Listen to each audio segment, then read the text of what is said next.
What is good, beautiful people? Welcome to another video. Today I'm going to be showing you how to fix those eyebrows. Seems like I'm in a very good mood today. I have a very strong feeling that it's because I just ate. Anyways, don't forget to like, comment, and subscribe. Let's get to it. So first things first, guys, you have to get rid of those stubbles, and by getting rid of those stubbles you have to groom. However you choose to do it, it's totally up to you, but I do have a video showing how to tweeze your eyebrows. I'll link it to the description box or put it on the screen. Today I'm using the LA Girl Brow Pomade in dark brown, and I have a two-sided spoolie with the spoolie and the angle brush. And the LA Pro Concealer, I think this is a medium beige. Before you start drawing, you're going to want to brush those brows up so you could see how full, or in my case, how thin your brows are.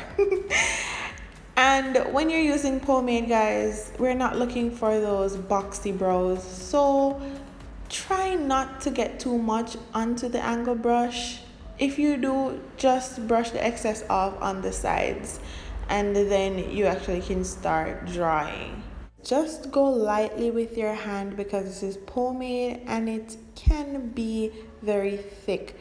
So as soon as you're done outlining your brows, and in my case I'm actually giving mine a tail because for some reason it lost its tail, so I'm just drawing out the tail, and then all you have to do is just fill it in. Now you don't need extra product, you can use the leftover product from what you used to draw to fill in the spaces that are sparse. What I don't want you guys to do is to get hung up over the drawing, because at the end of the day you're going to clean it up with concealer. So if you don't get it perfect, then it's fine, you can always fix it in the next phase. So when you're using concealer, you don't want too much nor too little, but if you ask me, it's better you have too little than too much.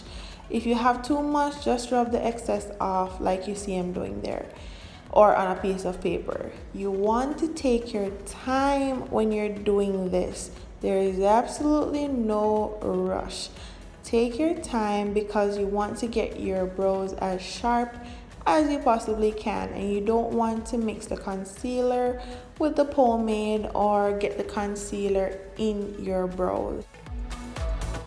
Like I said, guys, I don't want you to get hung up over perfection. Keep practicing and you'll get it.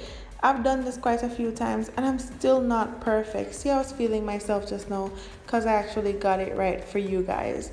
I still do struggle sometimes to actually do it. So guys, I actually changed the brush because I had an extra one and it's clean, so it would have made the process easier. So if you have one, you could go ahead and do it. If not, it's totally fine. You don't have to change the brush. You can continue with your angled brush and just keep pulling it down. So you want to pull the concealer away from your brows, right? You don't want to remove everything because you still want it to be highlighted, but you want to pull it down.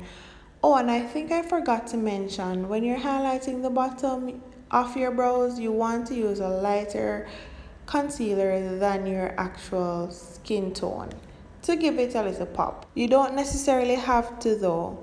So for the top, you definitely want to use a concealer, or in my case, I'm actually using foundation because I couldn't find the concealer that's my skin tone.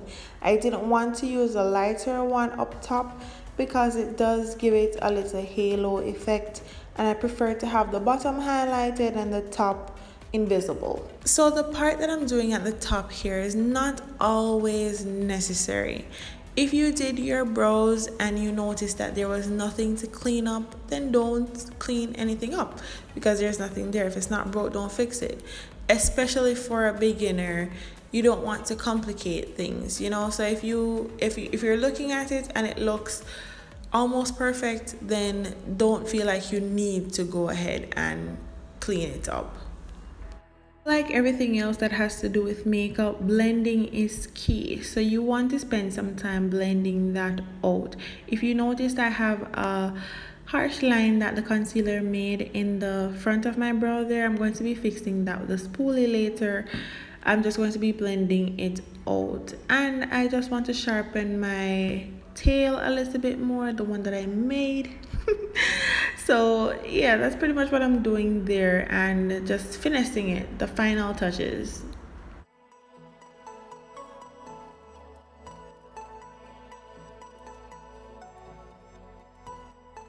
So guys, you have successfully constructed your first brow, and this is the second one, which is the same exact process. You're just doing it on the other side, and usually one side comes off better than the other side.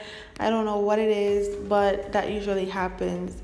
So if that's happening to you, don't feel like you're alone. It happens to most of us. The most important thing when you're doing anything at all is patience and practice. No one, like, well, I'm not gonna say no one because you have some naturally talented people, but I mean, like, everyone is not going to be talented in the same things. So if there's something that you're not good at, then you have to practice and practice and practice. Like, I'm still not perfect when it comes on to doing brows and whatnot, but I've learned enough, and I like to show you guys what I actually learned. So just keep practicing and working at it, and believe me, you will be doing your brows like a pro in no time, because if I can do it, child, so can you. This is why I'm glad I started this platform, because it's just to show that you can do it. You can do anything you put your mind to. I've always been a fan of hair, and I like to, do stuff with my hair. And then I started to dabble in makeup, which was never a thing of mine. So if I could do it, so can you. And this brings us to the end of this video. Guys, please remember to like, comment, and subscribe. I really appreciate that. And I'll catch you in the next video.